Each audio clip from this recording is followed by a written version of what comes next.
পাশ করালো না, তখন সমগ্র ভারতের মাতৃজাতির সম্মান রক্ষার্থে তিনি আইন মন্ত্রীর পদ ত্যাগ করেছিলেন নির্দ্বিধায়। নারীদের সমানাধিকার প্রতিষ্ঠায় 1954 সালের সেপ্টেম্বরে শুধু ভারত নয়, পৃথিবীর ইতিহাসে যখন এমন বিরলতম ইতিহাস রচিত হলো, তখন অস্পৃশ্য সমাজের 1% নারীও কোন রকম ক্ষমতায়নের কোনো সুযোগই ছিল না। সমগ্র ভারতের নারী জাতির জন্য আম্বেদকর এরকম আত্মত্যাগ করতে পেরেছিলেন, আর তারই ফলশ্রুতিতে আজ ভারতের নারীরা শিক্ষিকা থেকে সেনাপ্রধান, পুরোহিত থেকে প্রধানমন্ত্রী, বিভাগীয় প্রধান থেকে বিচার বিভাগীয় প্রধান হচ্ছেন, সেই সাথে ভোগ করছেন সবেতনে মাতৃকালীন ছুটি। নারী জাতির প্রতি এরকম নজিরবিহীন আত্মত্যাগের জন্য 2017 খ্রিস্টাব্দে রাষ্ট্রসংঘের deputy secretary general Amina Mohammed বিশ্বজুড়ে 2030 সালের মধ্যে সাম্য ও সামাজিক ন্যায় সুনিশ্চিত করার জন্য আম্বেদকর দর্শনকে অনুসরণ করতে বলেছেন। লজ্জার কথা হলেও একথা আমাদের মানতেই হবে যে ইংরেজ শাসন না এলে এদেশের সার্বজনীন শিক্ষা আসতো না কোনোদিনও। অথচ ভারতের নারীরা যারা তার অধিকার ভোগ করে আজ পরম সুখে দিন যাপন করছেন, তারাও পর্যন্ত তার নাম মুখে আনতে লজ্জা বোধ করে। আর যদিও বা দু একজন তার নাম মুখে আনে, তো তাকে দলিত নেতা বলে দাগিয়ে দেয়। তাদের কাছে এখনো আম্বেদকর জাতীয় হতে পারেননি। এই লজ্জা, এই ব্যর্থতা, এই হীন শিক্ষা যদি না ভারতের নারীরা সংশোধন করতে পারে, তাহলে আগামী দিনে এই নারী জাতির ভয়ঙ্কর থেকে ভয়ঙ্করতম পরিণতি কেউ ঠেকাতে পারেননি আর পারবেও না। স্বাধীনতার 79 বছর আমরা অতিক্রম করে এসেছি, তবুও স্বাধীনতার 79 বছরে আমরা আমাদের সন্তানদের সুখে রাখা তো দূরের কথা, কয়েকটি রক্ত পিপাসু নরখাদকদের হাত থেকে বাঁচাতে পারছি না আমাদের সেই মেধাবী, অভূতপূর্ব সৃজনশীল কৃতি সন্তানদের, যেমন রোহিত ভেমুলা, চুনি কোটাল, তিলোত্তমা। স্বাধীন দেশের নাগরিক হয়েও সন্তানকে সঠিক শিক্ষা দিতে পারছি না, রক্ষা করতে পারছি না সন্তানদের মনুষ্যত্ব এবং মানবিকতা। তবু চলমান এই জীবন স্রোতের মাঝে নরখাদকদের হাত থেকে বর্তমান প্রজন্মকে বাঁচানোর স্বপ্ন বুকে বেঁধে হাতে হাত রেখে এগিয়ে যেতে হবে আমাদের। আর এর একমাত্র মত ও পথ হলো আম্বেদকর দর্শনকে পাথেয় করা। আমরা যদি একবার ভেবে দেখি, তাহলে বুঝতে অসুবিধা হয় না যে ডক্টর আম্বেদকর একজন শ্রেষ্ঠ বিদ্বান, জ্ঞানী, সমাজ নির্মাতা, নিপীড়িত, শোষিত, বঞ্চিত, অবহেলিত মানুষের মুক্তিদাতা, সমতা রক্ষার মহান সেনাপতি। তাই 2018 সালে 25 অক্টোবর লন্ডনের গ্রেস ইন ল ইউনিভার্সিটি প্রখ্যাত আইনবিদ মনসুর আর্টিস্ট এন্ড হাজার মর্গানের নেতৃত্বে পৃথিবীর প্রথম সারির আইনবিদদের দ্বারা ডক্টর আম্বেদকরকে শ্রেষ্ঠ আইনজ্ঞদের শিরোমণি ভূষণে ভূষিত করা হয়। তিনি ছিলেন প্রখর অন্তর্দৃষ্টি এবং দূরদৃষ্টি সম্পন্ন রাজনৈতিক এবং সাংগঠনিক শক্তির অধিকারী, যার জন্য মিস্টার গান্ধী সহ মনোবাদীদের প্রাণপণ চক্রান্তকে পরাজিত করে 1932 খ্রিস্টাব্দে ব্রিটিশ পার্লামেন্টে তিনটি গোল টেবিল বৈঠকে ডক্টর আম্বেদকরকে অস্পৃশ্য জাতির প্রকৃত নেতা হিসেবে আমন্ত্রণ করতে বাধ্য করিয়েছিলেন। শুধু কি তাই, 1946 খ্রিস্টাব্দে গণপরিষদের 2 শতাধিক মনোবাদীরা 3 সদস্যের একটি দল গঠন করলেন। তারা America, Canada, France, Germany, England সহ সর্বত্র হন্যে হয়ে ঘুরতে ঘুরতে তৎকালীন অন্যতম সংবিধান বিশেষজ্ঞ sir James mark and board জেমসের শরণাপন্ন হন। তখন তারা দীপ্ত মঞ্চে এই বনবাদী দলপুত্রদের জানিয়ে দেন যে আপনাদের দেশেই তো রয়েছে পৃথিবীর সেরা পণ্ডিত, আইনজ্ঞ ও সংবিধান বিশেষজ্ঞ। ভারতের মতো বৈচিত্র্যময় দেশের সংবিধান রচনা করা একমাত্র তার পক্ষেই সম্ভব। তিনি সংবিধান রচনার জীবন্ত প্রতিমূর্তি। সুতরাং একেবারে নিরুপায় হয়ে এবং নিজেদের পিঠ বাঁচাতে সংবিধান রচনার মতো গুরু দায়িত্ব অস্পৃশ্য ডক্টর আম্বেদকরকে ড্রাফটিং কমিটির সভাপতি করেছিলেন। আবারও প্রমাণিত হলো এই আর্য জাতির দেশ গঠনের যোগ্যতা কতটা। এরা এবার দাবি করে নিজেদেরকে সভ্য বলে। সুতরাং ডক্টর বি.আর. আম্বেদকর যে আধুনিক ভারতের মহান রূপকার, এ নিয়ে কোনো সন্দেহ থাকাটা নিজের পক্ষে যেমন লজ্জাকর, তেমনি দেশের পক্ষে ক্ষতিকর। এই সন্দেহ দূর করতে আমরা চোখ রাখতে পারি অক্সফোর্ড ইউনিভার্সিটি প্রকাশিত the makers of the universe গ্রন্থে। ডক্টর আম্বেদকরকে শ্রেষ্ঠত্বের আসন দেওয়া হয়েছে। প্রমাণ করে রাষ্ট্রসংঘ কর্তৃক 2016 সালে ডক্টর আম্বেদকরকে গ্লোবাল আইকন হিসেবে স্বীকৃতি দান এবং ডক্টর আম্বেদকরের জন্মদিনটিকে ওয়ার্ল্ড নলেজ ডে হিসেবে পালন করা। প্রতিটি দেশের অর্থনৈতিক মানদণ্ড গড়ে তোলে সেই দেশের সামাজিক পরিকাঠামো। সব ধরনের সম্পদের সম্পদশালী হওয়া সত্ত্বেও আর্যদের দ্বারা সৃষ্টি এই চতুর্বর্ণ ব্যবস্থায় এবং ৬,৭৪৮টি জাতিভেদে জর্জরিত ভারতীয় সমাজ।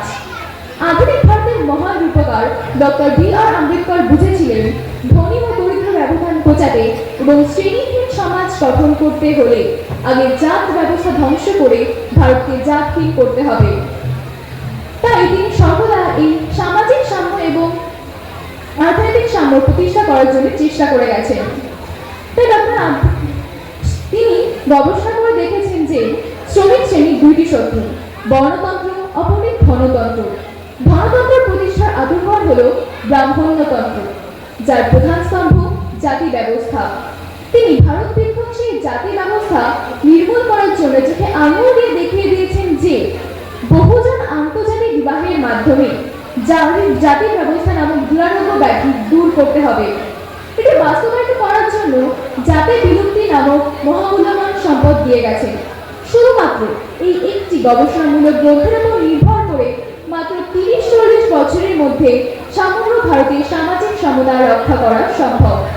এছাড়া দ্বিতীয় কোনো রাস্তা নেই, কারণ একটি সুন্দর এবং সুস্থ জাতি গঠনের প্রধান উপায় হিসেবে তিনি নিখুঁতভাবে দেখিয়ে দিয়েছেন যে মানুষ পরিচালিত হয় তার মন দ্বারা, আর মন পরিচালিত হয় শিশুকালের শিক্ষা দ্বারা।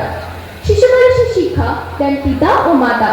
তাই পিতা ও মাতা যদি অজ্ঞ ও অন্ধবিশ্বাসী হয় তাহলে তার শিশুরা কখনো মানুষ হয় না। প্রধানত মায়েরাই সন্তানদেরকে শিক্ষা দেয়। তাই যে মা অশিক্ষিত অন্ধবিশ্বাসী সেই মায়ের সন্তানেরা কখনো কেবলমাত্র স্কুল, কলেজ ও বিশ্ববিদ্যালয়ের শিক্ষা দিয়ে প্রকৃত শিক্ষিত হতে পারে না। ডক্টর আম্বেদকর পরিষ্কার করে দিয়েছেন যে কলমের একটি প্রচার কিংবা কলমের দ্বারা সমাজ কখনো বদলানো যায় না। বিশেষ করে ৬,৭৪৮টি টুকরো টুকরো জাতিতে বিভক্ত করে বর্বর আর্যরা ভারতীয়দের কাছ থেকে শিক্ষা, সম্পদ ও ঐক্য কেড়ে নিয়ে পঙ্গু করে রাখা ভারতীয় সমাজকে এগিয়ে নিয়ে যেতে হবে পরীক্ষা নিরীক্ষার মাধ্যমে। তাই তিনি তার পূর্বজ যেমন হরিবুল চাঁদ, ফুলে দম্পতি, জিজি গোলাপ, এস.কে. বোলে, যারা কিনা ভারতের মুক্তির জন্য শিক্ষা ও সমতার লড়াইয়ের সৈনিক হয়েছিলেন, তাদের সেই দীর্ঘকালীন গবেষণামূলক পরীক্ষা লব্ধ সমাজ মুক্তির স্রোতের ওপর শক্তি এবং গতি বাড়িয়ে মহাপ্রাণ রবীন্দ্রনাথ মণ্ডলের আপ্রাণ সহযোগিতায় মহাসেনাপতির ভূমিকা নিজের কাঁধে তুলে নিয়েছিলেন।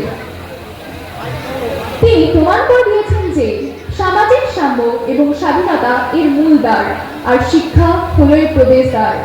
তিনি শুধুমাত্র পথ দেখিয়ে দিয়ে চুপ করে থাকেননি, সন্তানদের চোখে আলো ফোটাতে পিপলস এডুকেশন সোসাইটির মাধ্যমে স্কুল, কলেজ স্থাপন করেছে, আর্থিক সহযোগিতার জন্য স্টাইপেন্ড আদায় করেছে এবং শিক্ষার্থী সরকারি চাকরির জন্য সংরক্ষণের ব্যবস্থা করেছেন।